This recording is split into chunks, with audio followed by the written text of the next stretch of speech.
Okay, kid.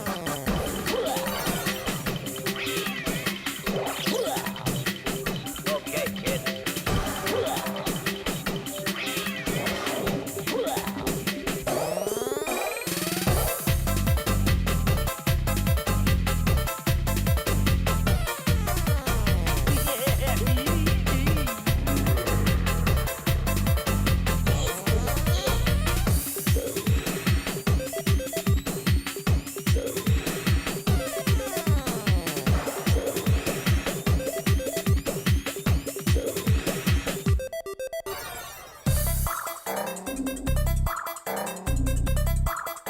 Get ready for some fireworks.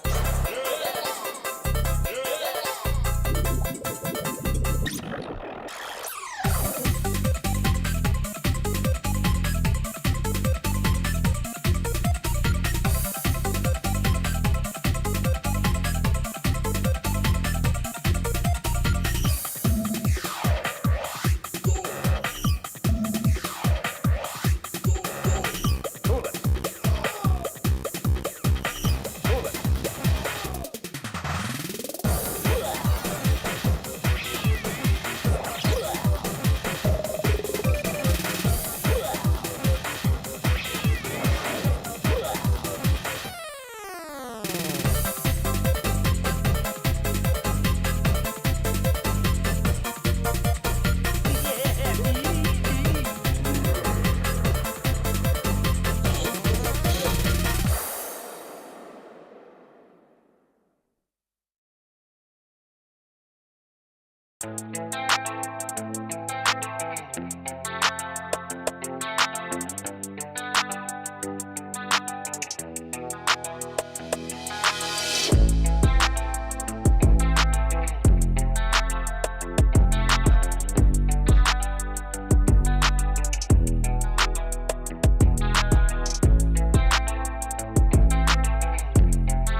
โ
kid.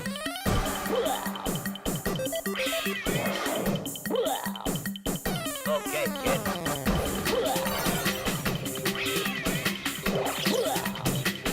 Okay, kid.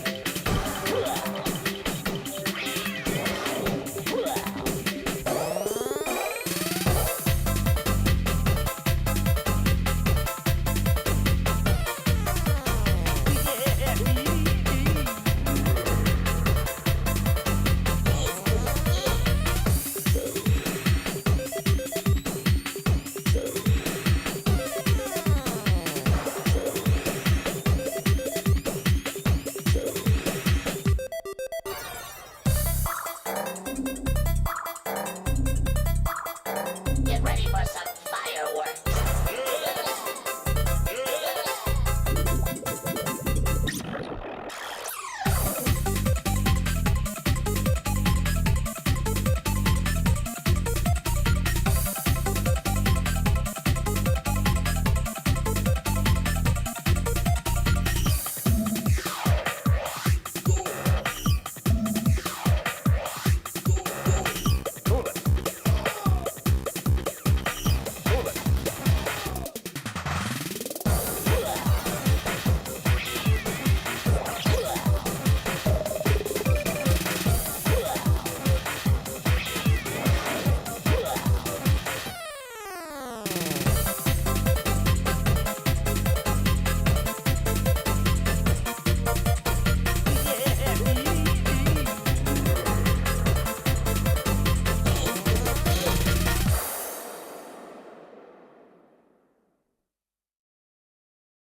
time the sun dies, time stretches and tears.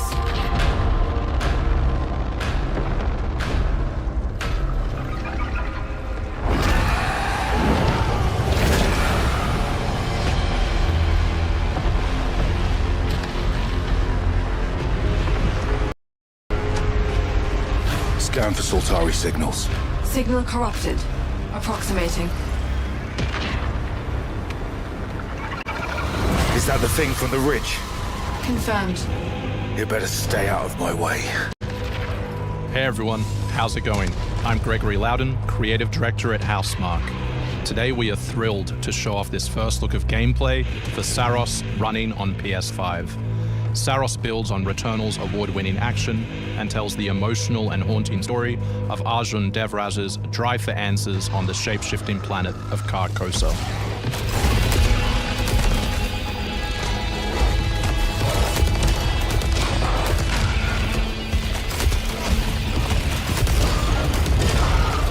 Here we show off one of our exciting combat features, the Soltari Shield. By holding R1, you can defend yourself and absorb dials.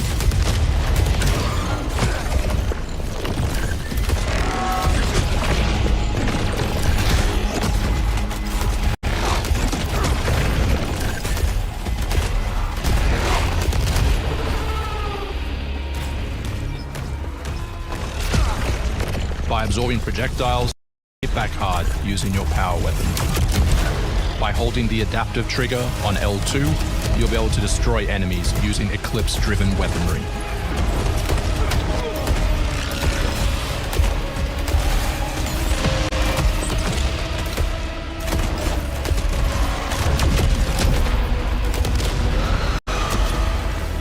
Soltari holocache detected. Mark it on the map. Here is a Soltari hololog, where you can learn more about lost Carcosa. I'll try to forget. Hold on for me.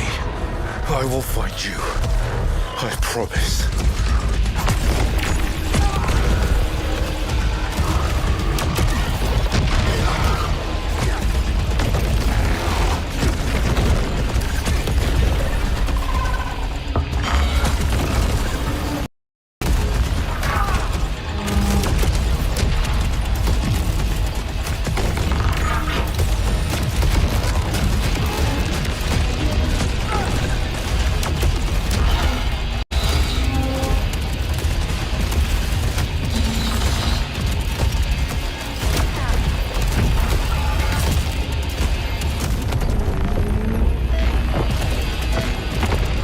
This is Second Chance, where you can be revived on first step to get straight back into the action. Second Chance is part of our permanent progression systems, which means you will always come back stronger.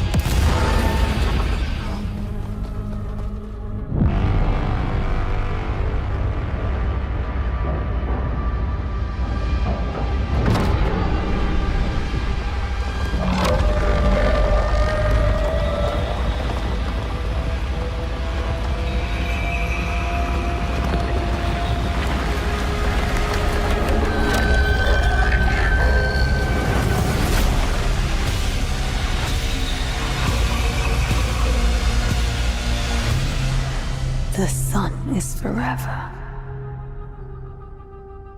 We hope you loved that first look at gameplay. We're looking forward to revealing more on our mysterious and moving story and our amazing ensemble cast of NPCs in the coming months.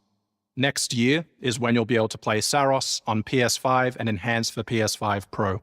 Thanks for watching. We can't wait to share more from all of the team working on Saros.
actually want to deploy her? You cannot be serious. Cascade is one of our most highly trained operants. She's been shelved for 5 years. The parties marked her as a failure. She won't have to do it alone. Her old squad is still out there. I thought they'd all been ripped to shreds. Probably. But she can scrape what's left of them back together. Lead them to their deaths all over again. And what if she butchers it like last time? We'll do what we always do. Throw more assets at the problem. We have plenty more. I guess. She's a pathetic, fragile embarrassment. And her methods are so unhinged. But they get results, no? Long-range missiles get results. My little faith. We're at the end of history. Everything that could go wrong already has.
Hostiles inbound. 100 meters in closing. I got 2, east side. Moving right to left. I got 3 west side. Frame shoot. On the T of execute. 3, 2, 1. Execute. The world known has crumbled. Alliances that held since the end of World War II, gone. Dagger, this is Pax's ballsiest play yet. If they succeed, they will have secured the most strategic rock in the history of warfare. Want to help our friends take back this rock? You're playing a dangerous game, no doubt about it. Wouldn't be Dagger without insurmountable odds. The whole world's gonna look different now. Just takes a little shake of perspective. Gotta love it.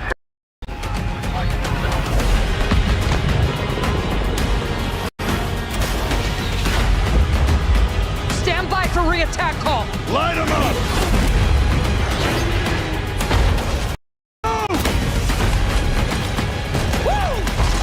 Hold on! Kincaid will pay for this. But we don't know how high it goes. You trying to start a war with the CIA? That is not the fucking question! This is it. I know what I gotta do.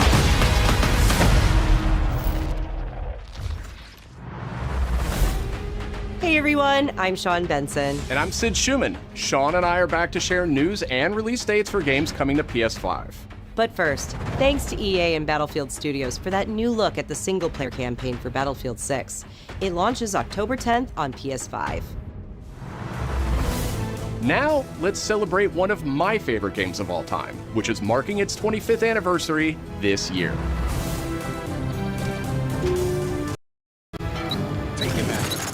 Deus Ex returns. This PS5 is a collaboration between Eidos Montreal and Aspyr, the studio behind remastered classics like Tomb Raider and Soul Reaver. It's on its way back to the people, and you can't do a damn thing about it. You play as J.C. Denton, Don't tell me you're going to wear your an augmented operative working to uncover the truth. Vision is augmented. This new version adds enhanced visuals, overhauled controls, and key PS5 features like haptic feedback. Deus Ex influenced a generation of RPGs with its emphasis on choice and consequence. No two playthroughs unfold the same. Deus Ex Remastered arrives on PS5 early next year. It's almost Halloween, and you know what they say, everyone's entitled to one good scare.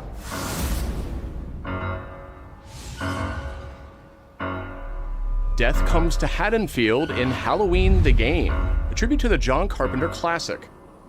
The team at IllFonic invites players to an asymmetrical horror sandbox where you can play as a civilian survivor or Michael Myers himself. In each game, it's up to you as survivors to save these hapless townfolk or to hunt them down as Michael Myers. He possesses unique abilities like shape jump, allowing him to move around the map unseen and pop out where you'd least expect him. Playing as a civilian, it's up to you to lead townsfolk to safety, find a phone, and call the police for help. Civilians can also scavenge for gear and weapons to help them survive when they inevitably cross paths with the unstoppable Michael Myers. Become the boogeyman or protect his victims when Halloween the Game launches on September 8th, 2026. Two big announcements from 11th Hour Games. First, their hit action RPG, Last Epoch, is in development for a PS5. This celebrated dungeon crawler is known for its extensive skill customization, deep and rewarding loot system, and massive time-traveling world. You'll battle through the past, taking down gods and toppling cursed empires to save the world from its ruined future.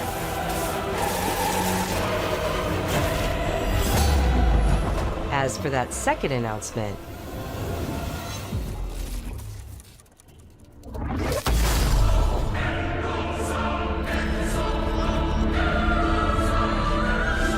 Last Epoch's first major expansion, Orobis, will arrive at the same time as the upcoming PS5 release.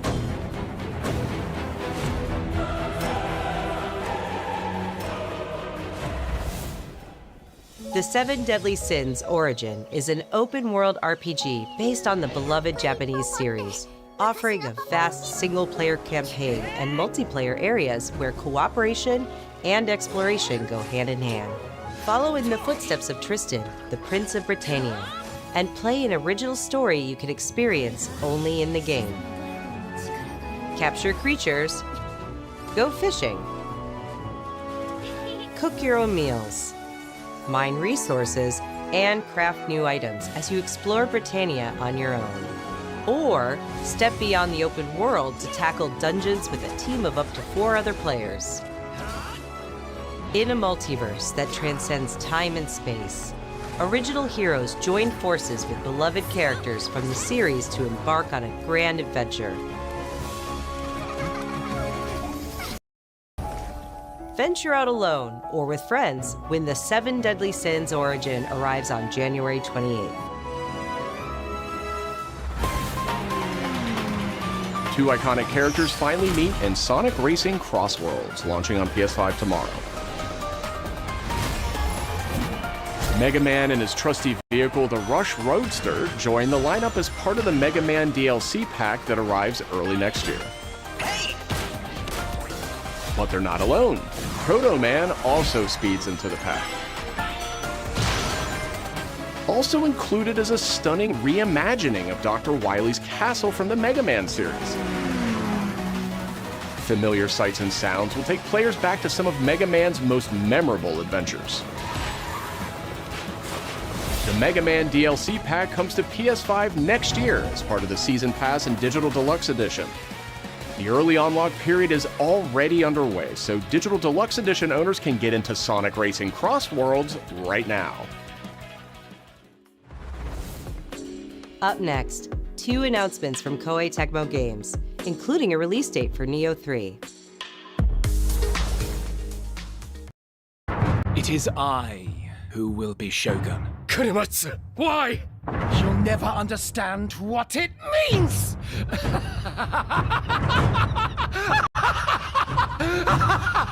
I am Himiko. On my honor as queen, I shall defeat Kiriko. My timeless friend, I trust you. Nothing will stop me from becoming Shogun. So long as this dark radiance exists, my fights will continue.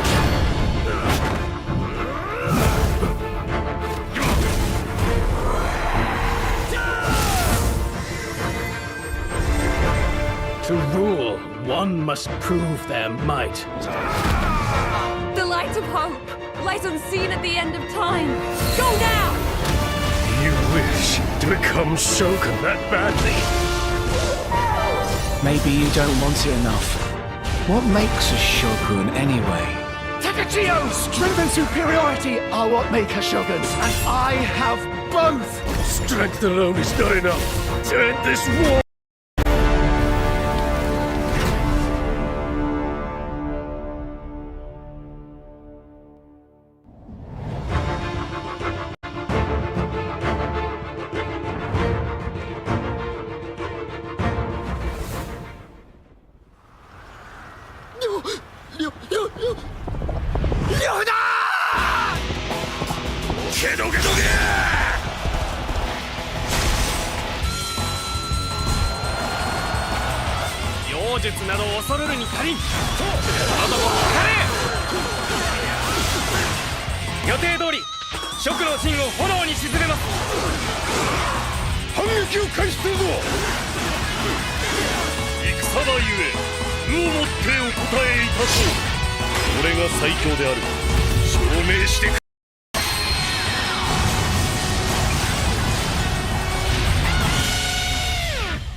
Another world snuffed from existence.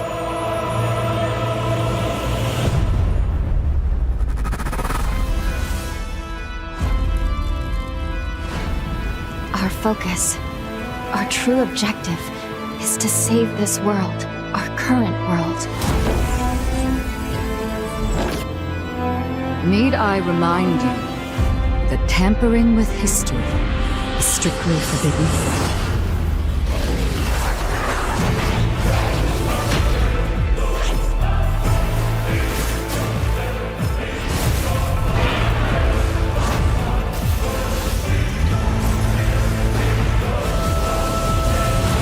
I faced my past. Let's go.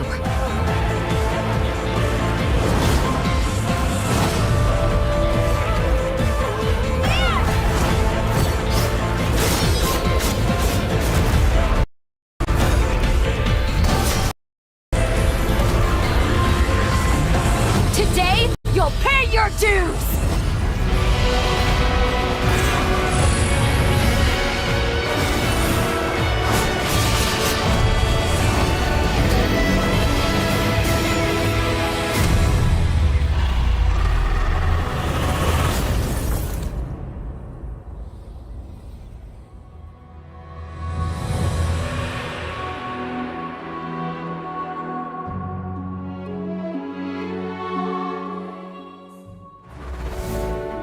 Back in June, we debuted Final Fantasy Tactics, the Ivalice Chronicles, right here on State of Play. Today, we're joined by the game's director, followed by news from other special guests who are joining us just as Tokyo Game Show kicks off in Japan. 皆さんこんにちは。ファイナルファンタジータクティクスイバリースクロニクルズのディレクター前広です。プレイステーションで発売したオリジナルのファイナルファンタジータクティクスから30年近く経った今でも多くの方がこのタイトルをお気に入りの一本として挙げてくださっており、オリジナルスタッフの一人として大変嬉しく思っています。今回イバリスクロニクルズという新しい形で再び皆様にお届けできることに我々もワクワクしています。フルボイスや難易度調整など、ファンの方はもちろん、これまで遊んだことがないプレイヤーの方にも快適に遊んでいただけるように、様々な工夫を行いました。Do not feign concern for me. I see your words for what they are. どなたでも楽しんでいただける内容となっておりますので、ぜひ遊んでみてください。それでは発売をお楽しみに。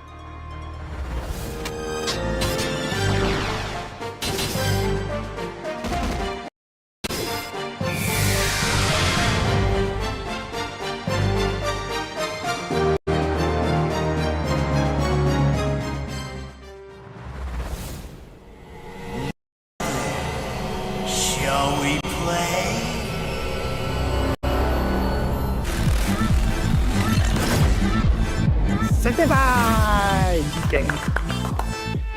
アンクルさん、いよいよ発表できる時が来ました。タイトル名はレッド・イット・ダイ・インフェルノです。なるほど。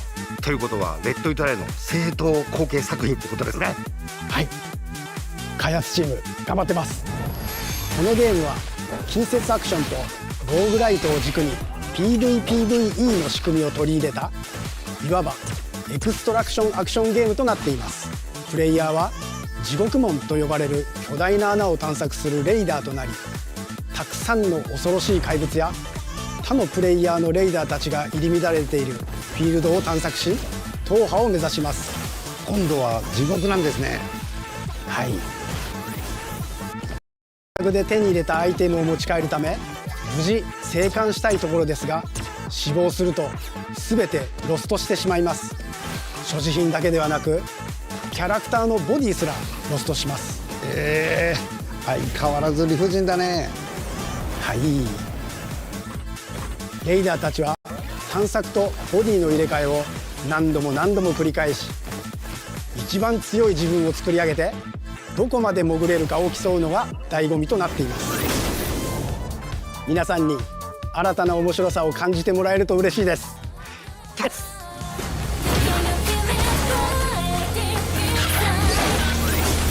Alright. The start of a whole new world.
デスクワークスディレクターの藤井智です。集英社ゲームズプロデューサーの山本です。完全新作クロノスクリプトエンドレス世界初公開映像いかがでしたでしょうか。本作は洋館を訪れた編集者が終わらない物語が描かれた原稿用紙にとらわれてしまい、そこから脱出をするという探索型 2D アクションアドベンチャーゲームとなります。手書きのペン画というアートスタイルをベースに奥の深いダークファンタジーとして皆さんにお届けできる予定です。終わらない物語がテーマですが、開発はしっかりと終わらせます。クロノスクリプトエンドレスエンドは2026年発売予定です。さらなる続報をお楽しみに。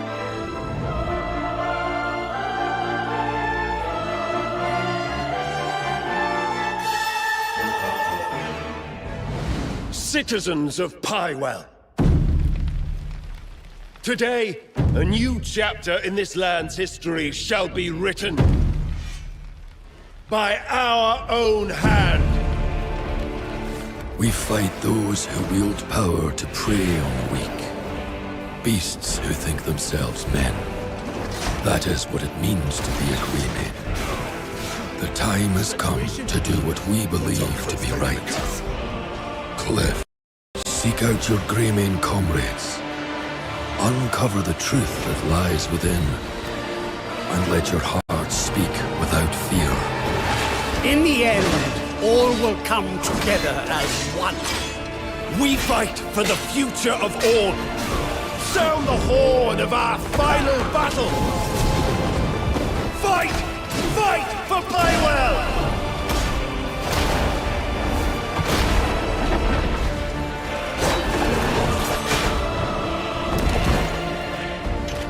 Your fight is not for revenge, nor glory, nor pride. This is your hour.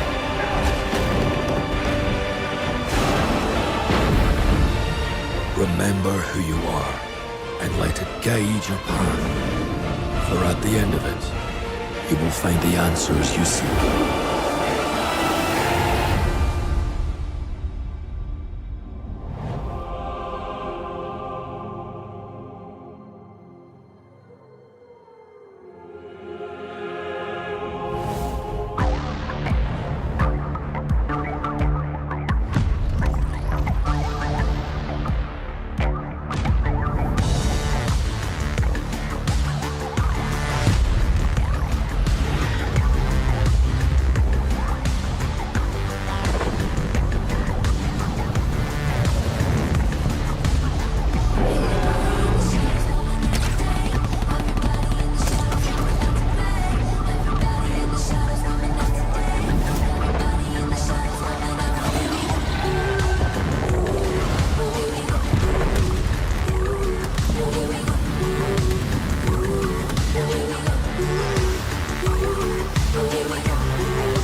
Hi everyone, I'm Brett Elston. And I'm Kristen Zatani.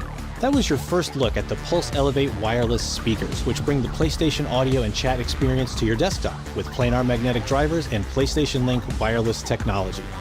Visit PlayStation blog for even more details. Now, let's check in on what's next for PlayStation Plus. Up first is the October monthly games lineup. The creepy and captivating Alan Wake 2 arrives just in time for spooky season, with Goat Simulator 3 and Cocoon rounding out the list. These all arrive for PlayStation Plus Essential members on October 7th. You remember me? Yeah. You remember me. The Last of Us Day is this Friday, September 26th. As part of Naughty Dog and PlayStation's annual celebration of this beloved series, we are thrilled to confirm the addition of The Last of Us Part 2 to the PlayStation Plus game catalog. We don't let anybody stop us. Come out and fight! For PS5 members, this includes The Last of Us Part 2 Remastered, the definitive way to experience Ellie's story alongside additions like the roguelike survival mode No Return. Our update to the PlayStation Plus Classics catalog is extra exciting for fans of fighting games and the number 3. Tekken 3 from the original PlayStation and Soul Calibur 3 from the PS2 are coming to the service later this year. Also arriving this year, another all-time classic from the PS2, Tomb Raider Anniversary. And up next, a special message from the creator behind one of PlayStation's most iconic franchises.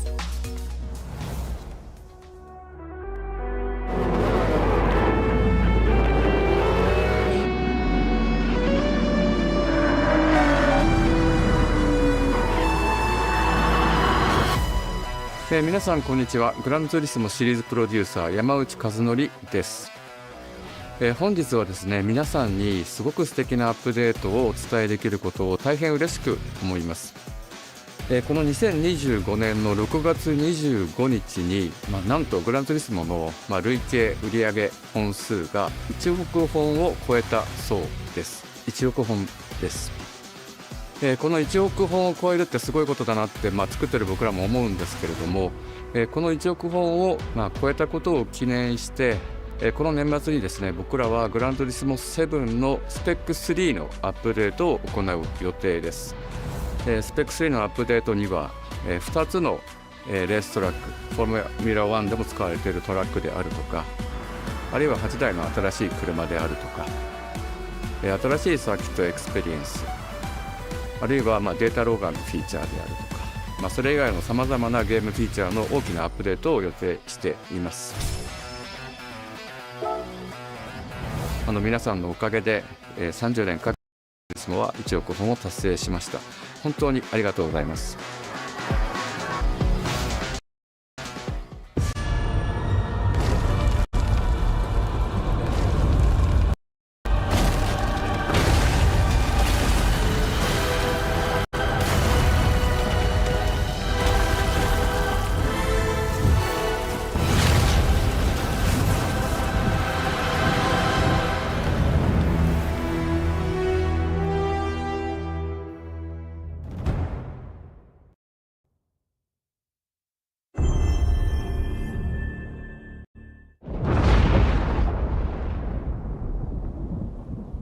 Fighting longer than I can remember.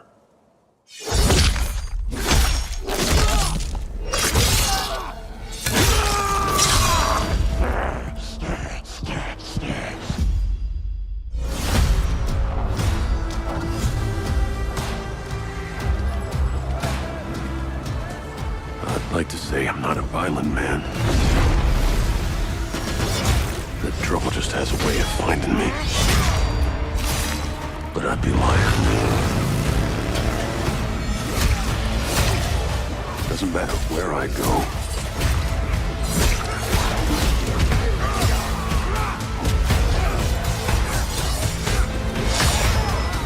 How far I run.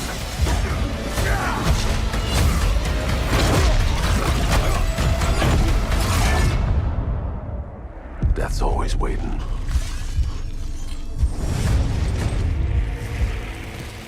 Just not for me.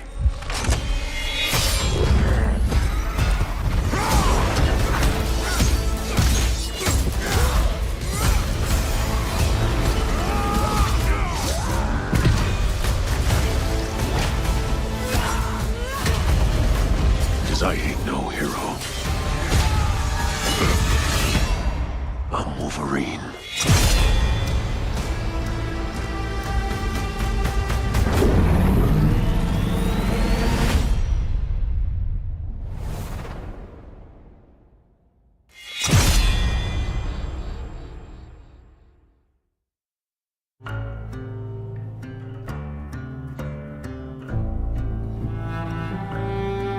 The question that comes up a lot to us at Insomniac Games is, are you going to make a Wolverine game that is as violent, as visceral as the character in the comics?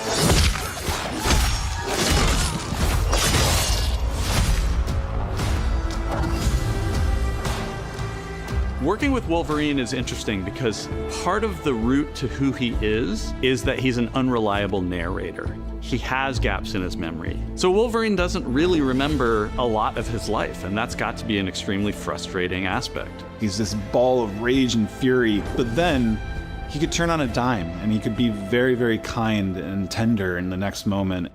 When we're casting for someone like Logan, what we're looking for in character traits are someone who can convey a lot with very little being spoken.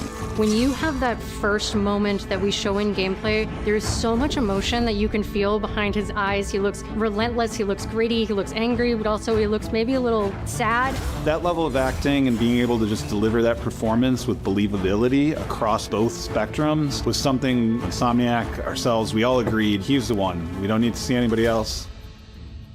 Hey, I'm Liam McIntyre, and I play James Logan Howlett in Marvel's Wolverine. Perfect. That's not bad. That one sort of works. Fans out there know what Wolverine is, who he is. My job is to try and find the essence of who Wolverine is, especially as it applies to our story. People hurt him, people take from him, people betray him. He still fights for people who can't fight for themselves.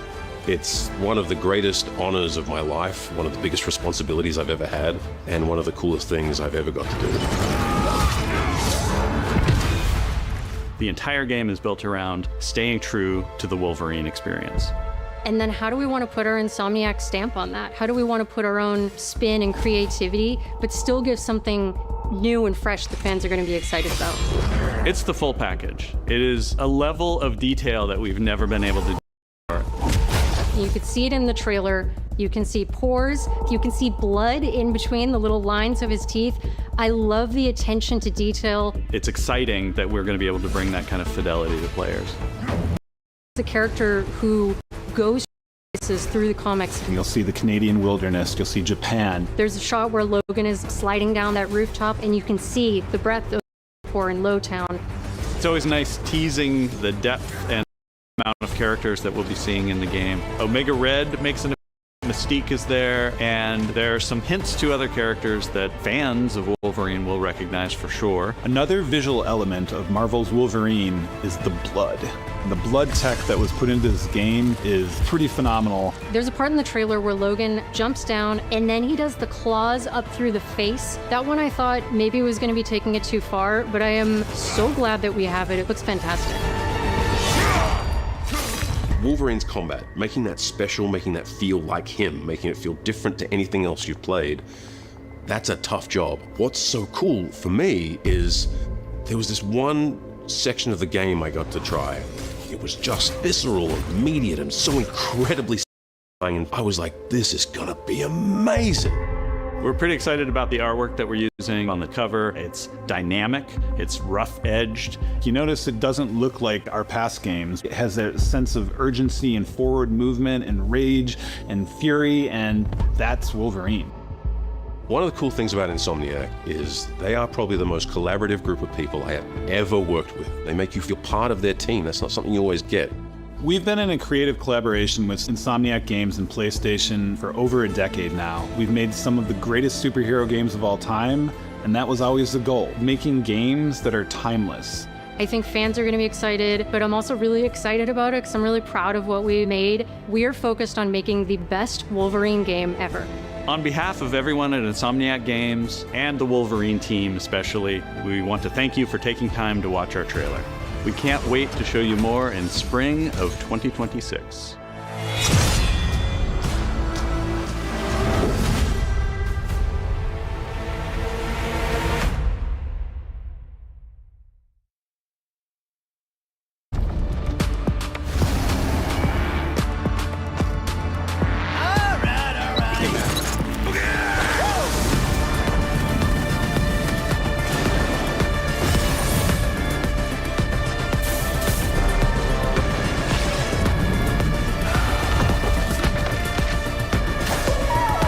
Maybe you don't want it enough.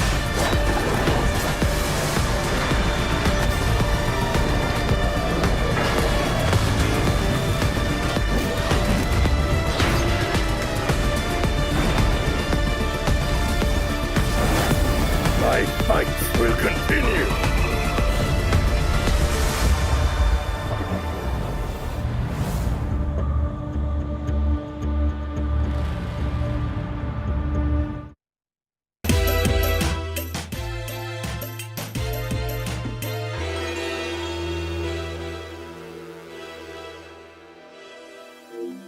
Beyond and hello and welcome to a very special live edition of IGN's weekly PlayStation show. I'm your host, Max Scoville, and here to break down everything that Sony just showed in that fall state of play, most importantly, Wolverine. I'm joined by Brian Altano, Jada Griffin, and Nick Lamone. Beyond. Oh my God, it's worth the wait. What do we think? It looks incredible. I am ecstatic for this. It looks so good. Jada, you did that completely wrong. You got to say ecstatic and then make the X with the claws. That's part of, there you go. Much better. Thank you. So yeah, I feel like one of the big conversations around this game is like, oh, it's Insomniac. They make like, Ratchet and Clank. Are they going to do a properly M-rated Wolverine game? And they definitely came out swinging very hard to loudly say, yeah, and we invented new blood technology to make it extra gross. Like, it's very impressive. Yeah, this has been a long wait for this one. They've obviously kept it in the dark as best they can. There was leaked stuff. I want to just know kind of what did this do for your expectation and hype levels? Brian, what about you? As a whole, the sort of state of play was kind of all over the place, but that's okay because it ended super strong, and I'm really happy with getting to see a bunch of new Wolverine stuff by the end there. That's a game that's been in the dark for a really long time. It was sort of dragged into the light by leaks, and that's kind of unfair, but now we have a release window, we have gameplay, we have an idea of what the tone's going to be like. It's violent as hell, which I think we all wanted. We were all kind of worried about, are they going to neuter this character? This is a character that, smokes cigars and cuts people's body parts off and stabs them in the head. And hey, they got it. It's in there. So let's rock and roll. I'm so glad. This is like the next big first party PlayStation game that I cannot wait for. And it's a long time away, but there's a lot of stuff to play between now and then. What part of the Wolverine jumped out at you the most, Brian? Like, what was the kind of the best? Actually, I loved how sort of bright and colorful it was. I guess it's weird because they balanced this cool kind of interim between making it gritty and violent, but also like we're thanks to Deadpool and Wolverine, we're cool with having kind of like a big screen accurate bright yellow costume again, and that's pretty rad. One of the first or only looks we got of this character early on is kind of like Logan at a bar, and now we see him out in these big bright vibrant cities that the studio is known for making, these big playgrounds.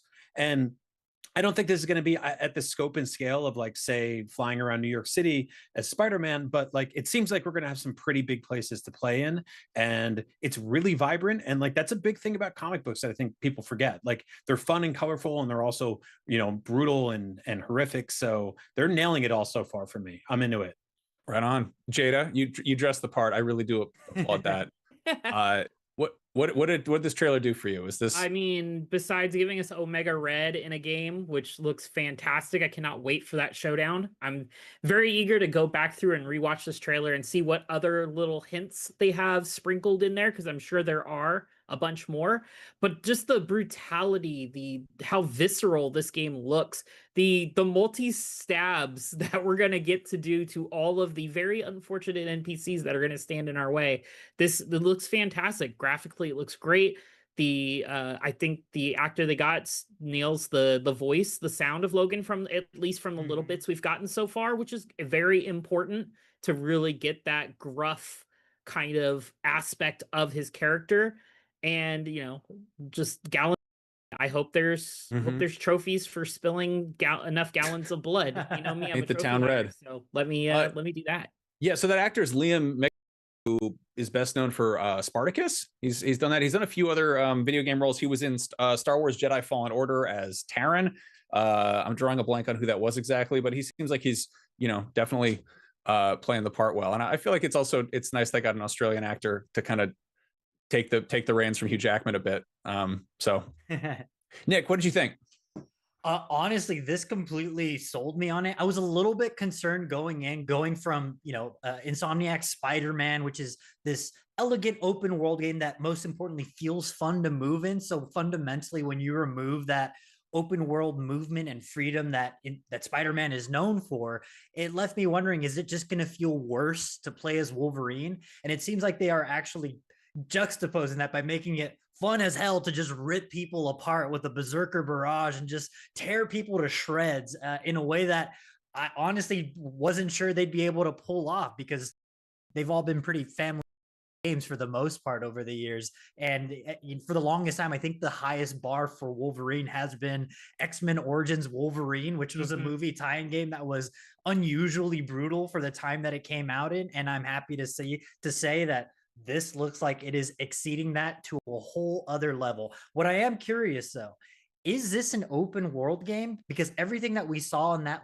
presentation feels a lot more choreographed much more linear. It evokes something like Uncharted, which I think is something that would work well with Wolverine and a more limited range of movement. But I'm not sure. It just based on what they showed and the kind of globe trotting aspect of it. They mentioned Japan, they mentioned Madripoor, and a couple other spots. So I'm very curious to see what that means. Is it levels? Is it open worlds?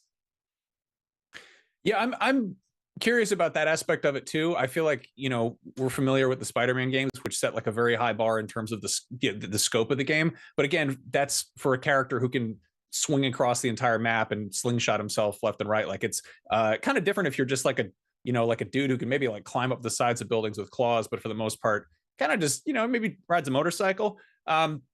Yeah, they did name check a few different locations. I'm wondering if it's going to be a similar sort of deal to what we've seen in the Ratchet and Clank games, where like you have sequences or levels are like big, huge, grandiose set pieces, and then others are sort of open, you know, open areas, open fields for you to explore and mess around in. And I kind of hope that's the case. It definitely looks like they are. I remember seeing the original reveal for Spider-Man and being like, this looks like, I don't know if they're going to pull it off, and then they did, and I felt silly, and so I have faith that they're gonna nail this pretty well, or rather, you know, stab it with adamantium claws. Very excited about that one. So that's what closed the show out. The show kicked off with a game that's coming much sooner, which is Saros, which is the new Housemarque game starring Raul Coley. It is set in the Returnal universe. It is a return to Returnal, and it's coming out in March. What did we all make of this one? Brian, I know you like the first one a lot.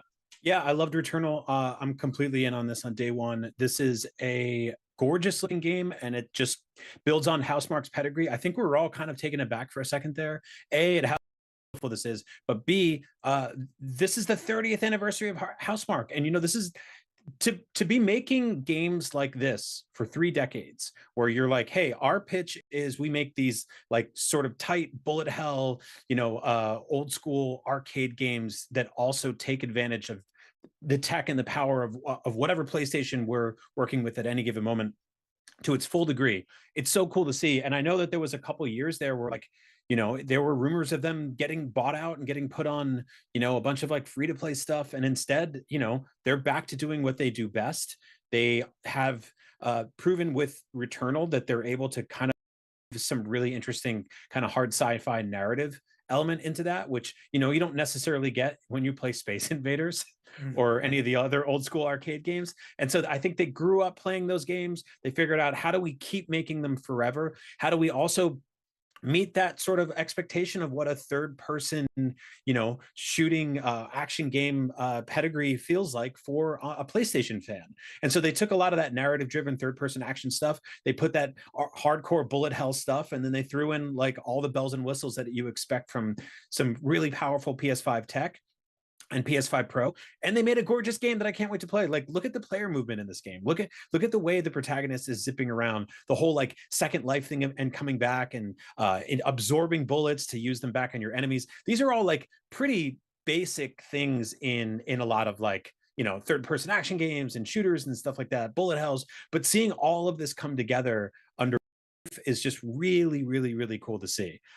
It just makes me happy as a fan of their games for a very long time now. I'm so glad that they just keep getting to make the things that they're really good at and have connected with for 30 years. It rules. Jada, what stuck out to you about this? You seem like you're getting pretty excited about it. You know, bub, you know what I smell? I smell something I'm gonna be putting a ton of hours into next year.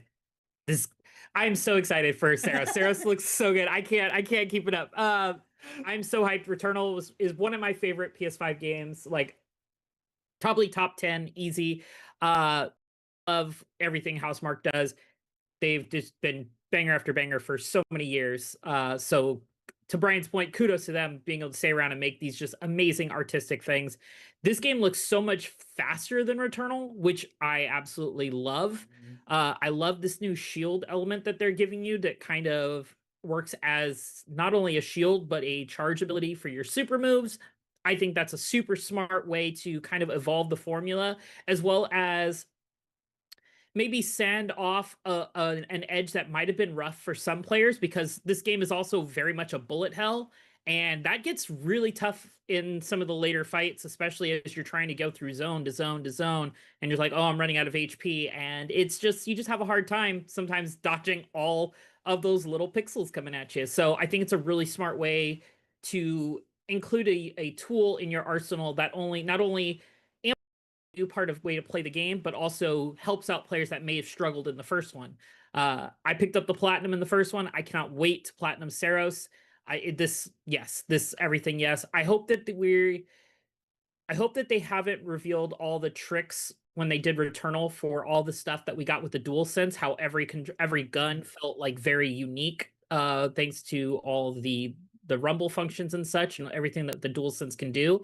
I really hope we get some really cool new physicality to it with the DualSense Edge as well. Nick, what stuck out to you about this? I mean, I think Brian put it like perfectly. How smart to me is, without a doubt, I think PlayStation's like heavy hitter in terms of what the hardware showing off what the hardware is capable of. I felt that way with Resogun on PS4, Returnal on PS4 as well, and now Saros on PS5. Just seeing all the particles, all of the high speed gameplay happening, it just feels in an era where PlayStation prioritizes more and more cinematic games. I like that there is still room for cinematic presentation in something that feels so inherently video gamey. This right out of an arcade, just, pumped up to 4K and, running at 60 plus frames a second. And I can't wait to jump in. One thing that I really hope Saros does is kind of piggyback off of what made Returnal so interesting to me, apart from the core gameplay loop, was its kind of approach to storytelling. It kind of took the fragmented memories of Celine from the first game, kind of juxtaposing her on an alien planet with what actually happened in her life. And I'm very curious to see if those learnings will be kind of transplanted into Saros. And I kind of think that's already the case, because they name dropped Carcosa as a name that our main character is going to be journeying on. And for all of you literary dorks out there, Carcosa is a prominent location in Robert Chambers' weird supernatural fiction, kind of like a precursor to H.P. Lovecraft. If you watch True Detective Season 1, Carcosa, the King in Yellow, will ring true to you. And honestly, I wouldn't be surprised if the King in the Yellow was like a major boss in this game. So just, this is a sci-fi adventure dripping with all of my favorite parts of sci-fi, and it's also a kick-ass video game to boot. Sign me up. I'm so glad you're on the show this week, Nick. Dude, seriously, Nick, I just love that you're like, yeah, so it's a a 4K arcade game, but also here's some literary references thrown in there. You said something while we were watching this that I really completely nailed it, where you're like, this is peak video game. And it totally, like, it looks like, in older movies where they would show video game that wasn't real, like it was just a made up video game they put. It looks like that, except it's a real video game. And I don't know, I'm kind of hit or miss with the hardcore kind of arcadey bullet hell aspect of it, but like clearly they found something that works and it's really cool. I know that Returnal was one of the one of the unfortunate sort of hallmarks of this console generation is that we haven't really seen that many games fully adopt to this generation. We've had so much kind of cross-platform stuff, but the fact that Returnal kind of came out swinging, being like, again, like here's some particle effects and here's some haptics. Here's your DualSense actually doing something and like fully taking advantage of that. And I feel like this is gonna double dip on that front too. And really, I mean, I think maybe it could Rahul be the King in Yellow, because he's got kind of like a yellow motif on his outfit a little bit there. Possibly. Just a thought. Okay, so shifting gears from the bright and flashy and loud and fast paced to something that is completely the opposite. They followed up Saros with Zero Parades, which, if anyone has been keeping track, is kind of a convoluted story. It is the studio that made Disco Elysium. It's their follow-up to Disco Elysium, but there's kind of a ship of Theseus situation going on where a bunch of the key people who were involved in the original Disco Elysium have since moved on. There's a bunch of like, political business back and forth stuff. Basically preemptively really mad at this game, despite the fact that a lot of people who did work on Disco Elysium are working on this game. I'm not going to try to pretend I know the ins and outs of all of that, but I did interview one of the writers for this game at Gamescom, and it sounds interesting. Like it definitely, it's very disco-like, which is to be expected because these are the people who got, been nose to the grindstone, bringing that whole world to life. But whereas Disco Elysium was was kind of a noir detective story, this is in a similar aesthetic universe, but it's a spy story. And this is the most we've gotten to see of this game in action. They dropped a trailer during opening night live, I think, it had like a few little snippets of like pre-alpha, like just brief glimpses. And yeah, I remember asking him like, you got a lot of concept art in your trailer. Up until now, all we've seen is like a like a CGI sizzle type thing. This game coming out, it looks like a long ways off, and now it's coming out. So I'm intrigued. I'm definitely curious to see what they're doing here. Nick, you strike me as a Disco Elysium type of person. Oh yeah, I love Disco Elysium, and honestly, this I was a little bit concerned given a lot of the stuff that's happened behind the scenes with Zaum and the people responsible for a game that I hold in the same regard as other CRPGs that are known for their writing. Like I always think of something like Planescape Torment, and I think honestly just Planescape Torment as like the high bar, and like Fallout 1 and Fallout 2 as what a point and click RPG looks like on PC. And this looks like it is retaining that soul. Disco Elysium manages to carry that torch forward, and it looks like Zero Parades is also doing the same. One thing that I hope that it doesn't ease up on is just how smart the writing is. I like to consider myself a pretty well-read and well-rounded individual in terms of how I consume my media and entertainment and think about it and things like that. Really just kind of stew in my thoughts on something. Every time I play Disco Elysium, I can't help but feel a little bit like stupid because these people are so talented at managing to convey things that really feels like it is reserved for literature, and they do such a good job of transplanting that into not only something that is super serious, but also zany as hell. One thing that this is still doing that Disco Elysium does so well is just how goofy it is. At some point in the trailer, we see the secret agent sticking her hand in a boar's butt, and then the boar gets up and starts running away and bringing her along with it, which is like, this is crazy. I love it. I'm very excited to see what they do with this noir spy thriller, and I couldn't think of a more interesting setting. Yeah, it's definitely intriguing, and again, it's like we've talked a bit here and there about the idea of auteur theory, and generally speaking, one person is not the person who makes a video game. It usually takes a pretty big team of people. And you hear about somebody like Hideo Kojima, where it's like they get a lot of credit for making this thing, but ultimately it is kind of a team. Outside, it's kind of hard to really point and be like, who's really the brains behind this? Who's the brains of the operation? But whereas to parallel with Kojima, like that's a big, huge there was much stink about him leaving Konami, and then Konami's next game that came out after he left was Metal Gear Survive. This does not look like the Metal Gear Survive to Disco Elysium's MGS5. Like it's not it's doing similar stuff, but it's not, it doesn't look like a shameless cash grab, if that makes sense. So I'm, cautiously optimistic. And at the same time, I don't know, you look at the comment sections on anything related to this game and people are just kind of ready to tear it to shreds. And it's a shame to see, because I interviewed the guy who's the writers, and he was like, we've got a couple options. We could make games or we could not make games. So we're making games, which I kind of loved. Anyway, not to get too serious there. Another game we got a good glimpse of, which seemed like it was about to be really timely.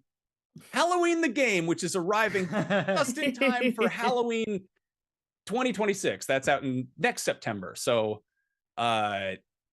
yeah, I feel like this one maybe kind of popped its head up a little too soon. Like I want to be excited for it, but it's got a lot on our plate before then. This is Ilphonic, which is the studio that gave us the Friday the 13th game. They gave us Killer Clowns from Outer Space. They gave us Predator Hunting Grounds, which is the typical sort of asymmetrical horror experience. And this one, I think they're actually trying to do a single player component too. Yep. Brian, you're a big horror guy. What do you make about this one? You just described it perfectly. They've made a bunch of games that are swimming around in worlds and IPs that I love dearly, and they've turned them into asymmetrical multiplayer games, which is just not necessarily my cup of tea.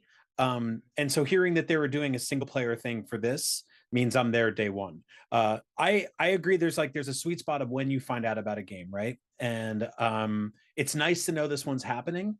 It would have been nicer to have it next month. Yeah, I will take it next year instead. It doesn't seem like we're getting a new Halloween movie anytime soon, and so this will be a nice thing to hold me over. Yeah, I'll play this on day one, and in a year, when I'm finally playing this game, I'll be very happy. As for right now, I can just think about it and look at it and just kind of do what I do with my Halloween decorations. Every November 1st, I put them in storage and I don't think about them. And then around September, I'm like, let's do it. Back to school crap is over. Get all that crap off the shelves. Get the skeletons outside. This takes 2 months of everybody's time away. So yeah, I can't wait for this. It looks awesome. The art style looks really cool. It looks violent. I love that they gave him some silly supernatural stuff to play with. So yeah, let's do it. I'll see you all in a year. That, yeah, like he can do like shape teleporting, basically, where he just turns into like a cloud and just moves, which is kind of like it's sort of the thing that Michael Myers does. You don't see him do it, which makes it scary, but like to gamify that is an interesting approach. Kind of into that. That'll be fun. Another game next year, we get to stab a bunch of people. Yep. Yeah, Evil dies tonight in a year from now. Yeah, this feels like making a follow-up dentist appointment. It's like, so what are you doing in 6 months? Like, I don't know, man. I don't. You know what's really funny? I made one of those, and you know when it was? Right now. Whoops.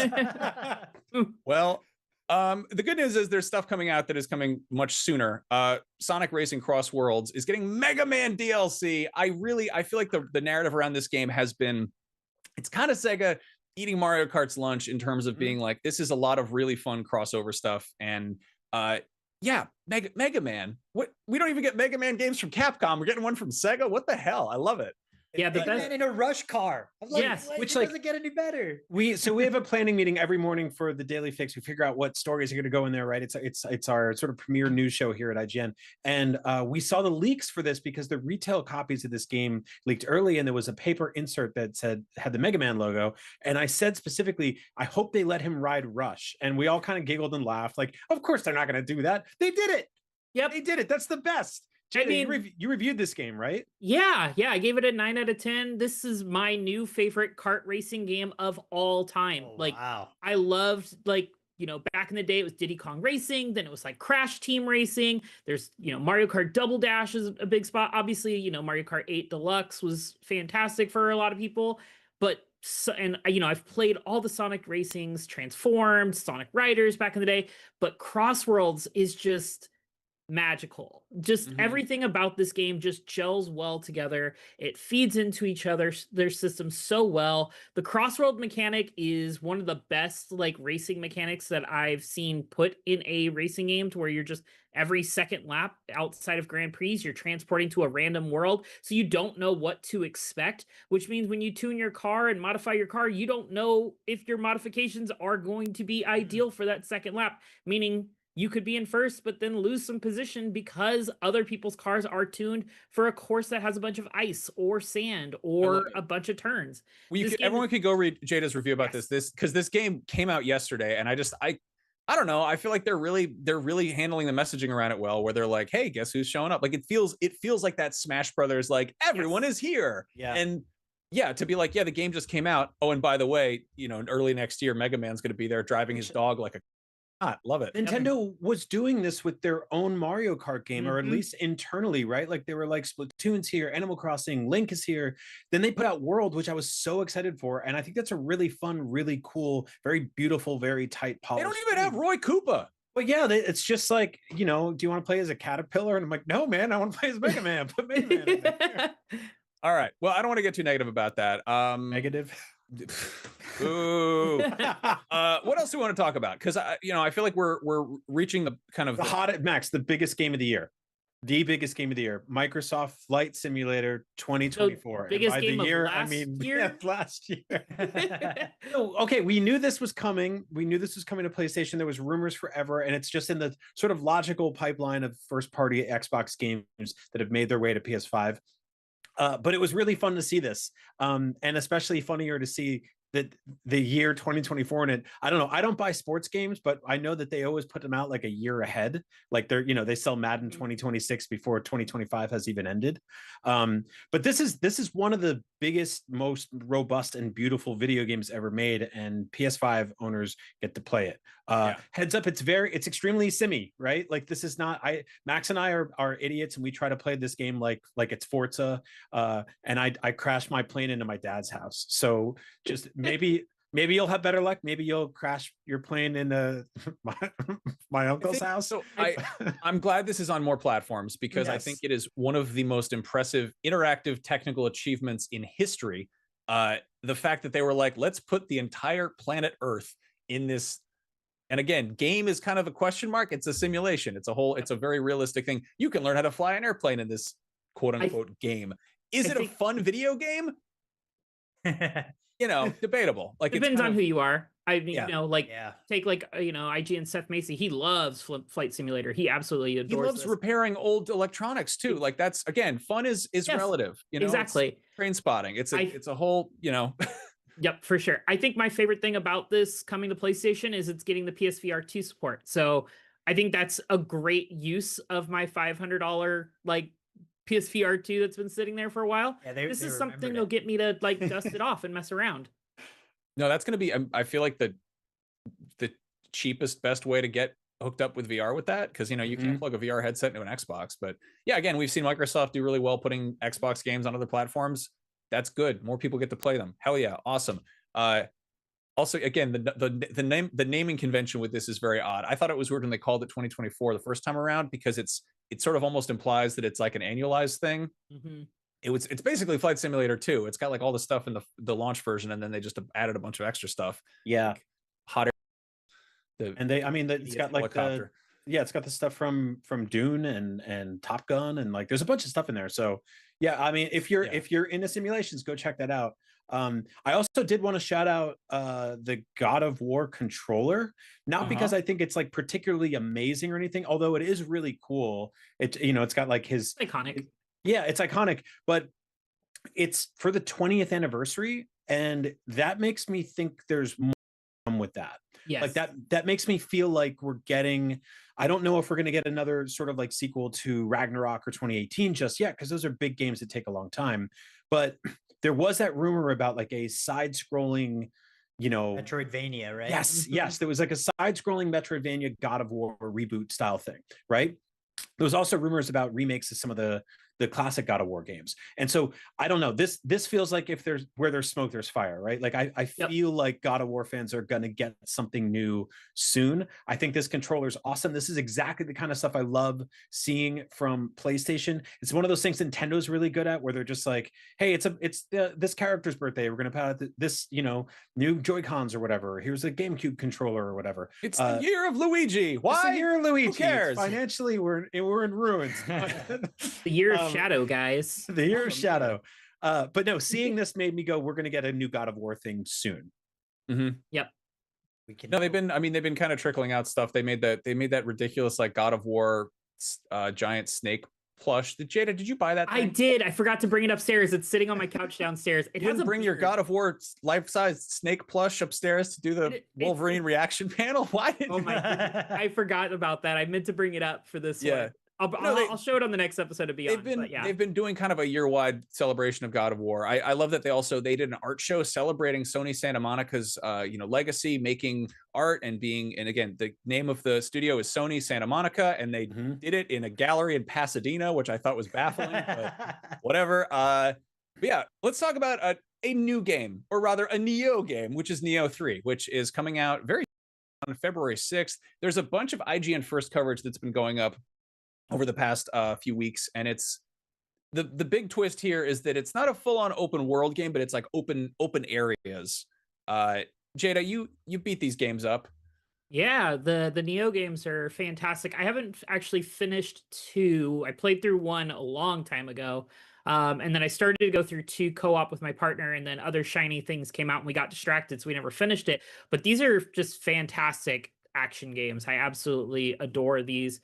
They got a great level of challenge for those looking to push themselves, and it's if they can fix the like loot system that these type of games where you just get so many different types of weapons and such that you're like micromanaging things, if they can just figure out how to like tighten that system up, I think this would be like a bigger hit for a lot of people, because I know, you know, sometimes that just kind of really dissuades people from wanting to get into these type of games. Like, I gotta look at these two swords and stat sheets and just compare them and which one. I just want to hit somebody hard. Yeah, That's all people want. You spend more time in menus than actually playing the moment-to-moment game. Yeah, but this looks awesome. We've got I think we mentioned it already, the IGN First that's going on right now that Mitchell has been covering, because this is also his neck of the woods.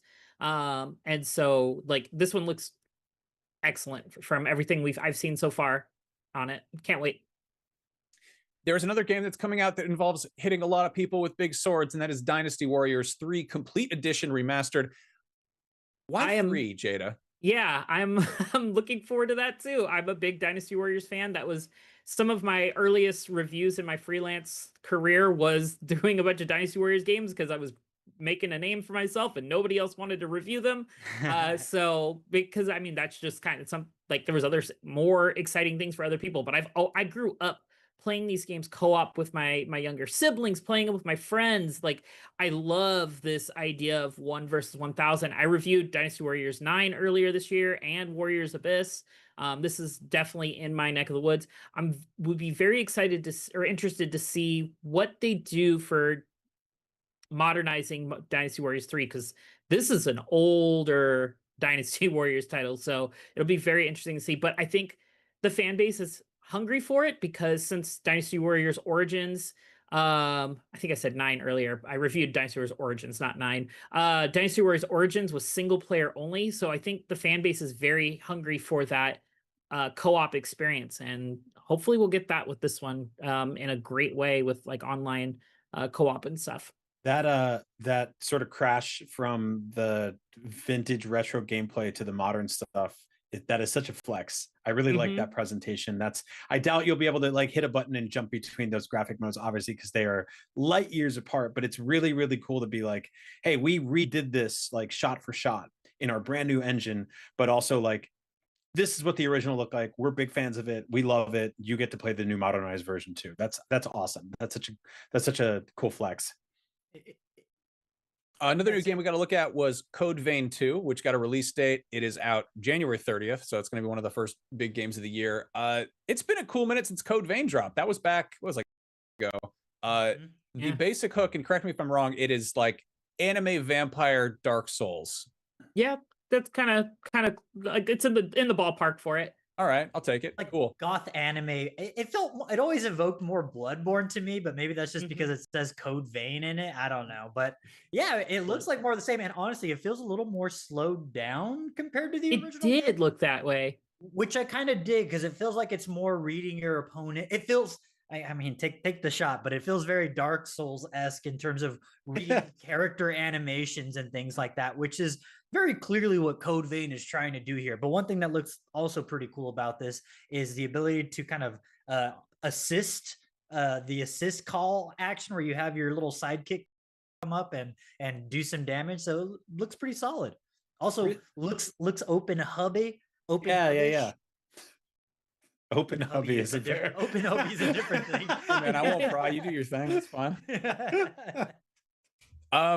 Yeah, so I feel like we're kind of getting to the bottom of the barrel here, that sounds like I'm being too down on it, but like we had a couple really big reveals here, and then it's kind of like a lot of bits and pieces, and release dates, which is good, but I feel like there's always that weird hardware curveball, and if a God of War controller wasn't enough, we got some desktop speakers, everybody. And I was saying to you guys that this felt like one of those commercials you see for something when you get to like a movie really early, or they're just like, they're showing off like the sound that but like, look, we always forget about that, right? Like we approach on this show, we approach Sony as a company that makes video game systems and software, and they make awesome third-person action games and multiplayer games that they have to shut down. And sometimes they also make Bluetooth headsets and and speakers and sound bars, and like that's a big part of who they are. It's always been in their DNA. And so this looks like a really, like, if you're in that sort of ecosystem, you want everything PlayStation on your desk, you want everything to kind of sing together. This looks like it's working really well. I thought what was cool about it was you have this little dongle and you just hit a button and you can be like, oh, I'm playing on my PS5, now I'm playing on my PC, and it's just instant. So if that works as well as they're presenting it, then yeah, that's actually kind of awesome. I would really like that. I'm excited for this, because I think we've been a little critical of previous like hardware they show off. Remember, we got the portal and the earbuds that got announced one year. I actually really like the look of these speakers. I like that kind of tilt function that they've got kind of built in. It's very, whatever, but I think it's kind of cool.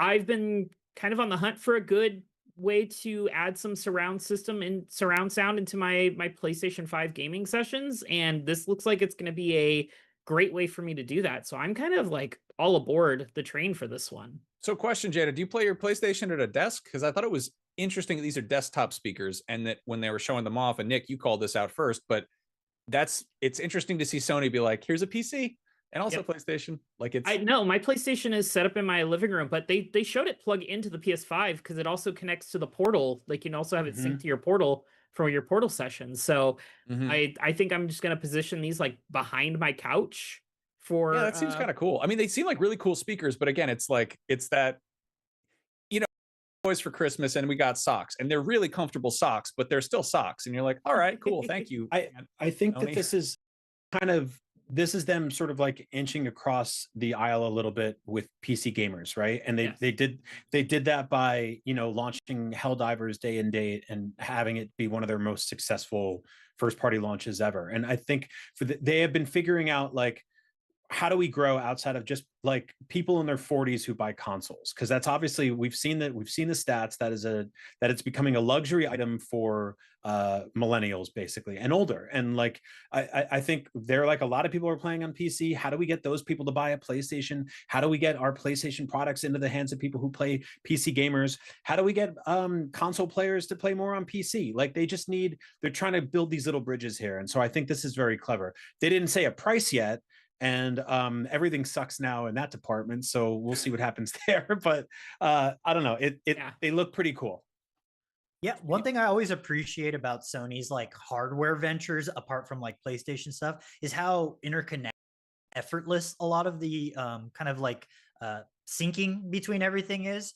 If you connect your PlayStation 5 to a Sony Bravia TV with your Sony soundbar, it'll auto adjust the HDR for you. It'll adjust all, are you full color range? Are you limited color range? And all those things that tend to go over a lot of people's heads unless you are just a nitty gritty dork about it like I am. But it feels like for audio files in particular, this may not scratch the itch that you're looking for, but the good news is that Sony also offers a bunch of higher end audio equipment for you. But for people who are just looking to maybe upgrade their audio experience, it really does feel like this is just a kind of set it and forget it kind of mentality that I think most consumers are actually looking for in terms of how interconnected their technological ecosystem is within their given office, their area, things like that. It just plug it, set it, forget it.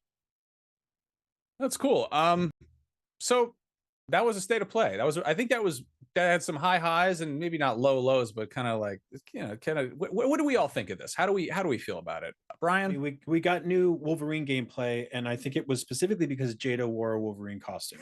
And so we have been such greedy little piglets on the show for a very long time about Bloodborne. And obviously we did the one thing, we never did the one thing we should have done, which is, dressed up as the hunter or Eileen the Crow and just sat here and summoned the Bloodborne. And Jada did it today with Wolverine. Wolverine looks awesome. We're getting a clearer picture of what we're going to be playing on our PS5s year.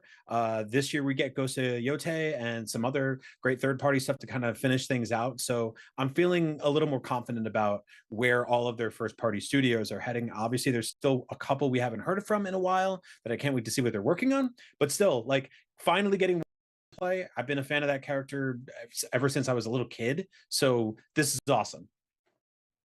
Jada, are you excited about what we saw today? I can't even ask that with a straight face. You're just like freaking Wolverine. I am very excited for Wolverine. I'm very excited for Saros. Other than that, though, like there were some other cool things that are very much in my neck of the woods that I like the Dynasty Warriors, the Neos, and such. I don't think it was their strongest state of play that they've had, though. I think they could have used with a couple more things to kind of cut through the competition this year. Or next year. I think there's just a few things where it just kind of came up short, and I think a lot of people in the audience were kind of feeling that. I don't know what they could have shown more. Like, we know Intergalactic's on the way, but we've probably got at least, I don't know, that maybe that's a Game Awards thing at the end of the year where they show some more. Maybe it's, not till next year because it's a little further out. There's a couple other Sony studios we're still waiting to hear stuff from. Like we mentioned, Sony Santa Monica was a no-show outside of the God of War controller. We haven't seen anything from Media Molecule. There's a, Bend, there's a whole bunch of other studios that we, would have been nice to just kind of like, hey, this is showing, this is in the works. Also, Marathon hit some bumps this year. Yeah. We don't know what's going on with that at this point. So I think it would have definitely helped to have a little bit more of that stuff, but you know what, I can't be mad. We got Wolverine, baby. I guess get the Yeah. Nick, what about you? Was this a good time? Yeah, I had a good time. Honestly, Wolverine really reinvigorated my excitement for having a PlayStation 5, as did Saros, in all honesty. But low-key, I do want to sing the praises of that Deus Ex remaster, which looks awesome. I love my immersive Sims, and I cannot wait for people to play that game for the first time or re-experience it again, because that game is a masterpiece. Oh, very good. Yeah, I mean, I think we always have this issue with these things where like a state of play, sometimes it is, sometimes it's more showcase shaped and it's like an hour of reveals and crazy stuff and things we've been, asking for years. And then sometimes it's like 15 minutes of Borderlands 4 and you're like, okay, that's the same name for two separate things. And I feel like this was kind of somewhere in the middle. It was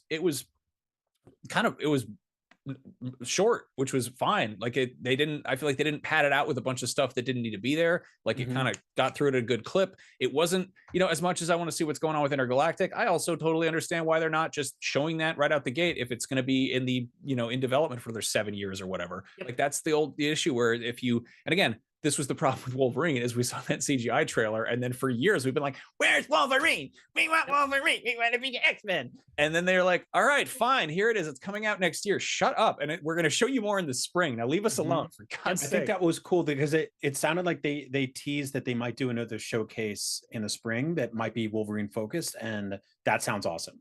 So that'll be fun. We get a lot more of that. No, that's exactly it. Now, the thing I would really love is that they just announced these things more than 20 minutes in advance. So we actually knew, what to expect, what to look forward to. They did. They said today it's going to be in spring. So just keep spring open. Keep spring open. Yeah, just I'll clear my calendar. A dentist appointments. Yeah. No, not in the springtime. No, thank you. Too much Easter candy. All right. This was a blast. Thank you all for hanging out. For anybody who enjoyed what we did today, you should check out IGN tomorrow because first thing in the morning we have... Is that tomorrow, right? That's tomorrow. Yeah, tomorrow we have our big, huge review discussion about Ghost of Yote going up. We all played it, and we're going to talk about it. So check that out. And we're going to be talking about it more over the coming weeks. We've made a whole little mini-series show called Hosts of Yote. So a lot of samurai stuff coming your way. Keep an eye out for that. And on that note, from all of us to all of you. Oh, wait, hold on. No, I got to do the thing real quick. I got to do one more thing. While I still got your attention, really quick. Hold on. Where's there? I'm doing great here. You're doing awesome. You got it. Vamp. Thank you. If you're looking for something to play right now that helps support a great cause, please head over to Humble. Live now through October 7th. You can grab 8 incredible games for just $14.99, including WWE 2K25, Destiny 2 Legacy Collection 2025, The Plucky Squire, and Return to Monkey Island. Supports Team Rubicon, a veteran-led humanitarian organization that unites military veterans, first responders, and civilians to deliver aid where it's needed most. By joining in, you are not just building your library, you're helping build communities and recover and rebuild. And don't miss this bonus deal. If you use the coupon code WOW, you get 4 months of Humble Choice for just $49, which is a big deal off of what it usually is. There we did some prices. Yeah. Ooh. All right. Anyway, thank you. Hung out and watched with us, and we'll be back bright and early tomorrow with some samurai stuff. See you later. Beyond, bub.